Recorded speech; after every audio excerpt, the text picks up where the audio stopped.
Magandang umaga! Medyo maaga nga kaming nagising ngayon at tulog pa ang ate Kina, kaya naman ayan, at habang nagwo-workout ang daddy nag-usap muna kami ng bahagya. Malapit na kasing magbakasyon ng daddy at ang dami kong inuutos sa kanya na baka naman pwede niyang bilhin pero hanggang ngayon wala siyang natatandaan. Kapag tinanong ko nga siya kung nabili na niya yung pinapabili ko ay tatanungin kanya ano nga ba yun. Naiintindihan ko rin naman dahil bukod nga sa wala pa siguro siyang pambili, talagang sobrang busy lang ang daddy.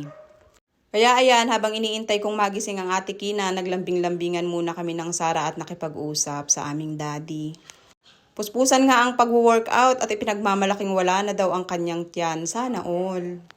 Maya-maya nga ay nagising na rin ang ate Kina.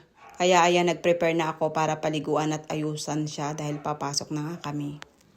Na-ready ko na nga ang dalawang 1.5 Coke at saka 10 pieces na ice candy na binili ng isang lola sa school na kasama ko nag-iintay. Ako naman talaga ay sobrang blessed na blessed sa mga kaibigan at maming nag-iintay sa school na kasama ko. Dahil nga full support talaga sila sa aking maliit na tindahan. Yung mga simpleng bagay o simpleng bilihin na mabibili nila dito sa aking maliit na tindahan ay ibinibili na nila sa akin para madala ko. Kaya naman Diyos ko, maraming salamat po sa inyo at darating din ang araw na makakabawi din ako sa inyong lahat. At ayan, bago pa nga kami makalabas ng bahay, Diyos ko, napakaraming ikot. Bago nga kasi ako makalabas at makapagsarado ng pinto ay may mangilan-ngilan pa rin nabili kaya napapagbentahan ko pa rin habang bukas ako.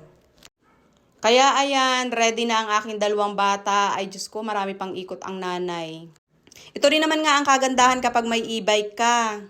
Ay okay lang na mag-intay dahil wala naman sisingil sa'yo ng ekstrang bayad. Dahil kapag tricycle yan at pinag-intay mo sa labas ay magdodoble ka ng bayad. Kaya naman ang aming e-bike na ito ay talaga namang mahal na mahal ko nga.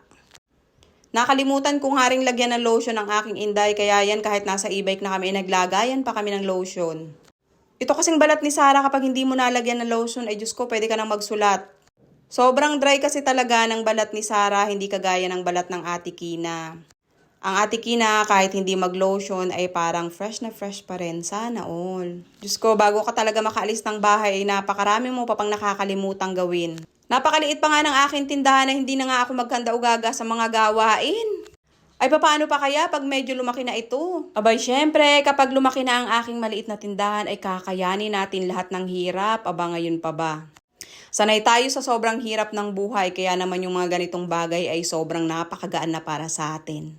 At ayun, natapos din at aalis na nga kami. Ayan lang naman po for today's video at maraming salamat po sa inyong laging panonood.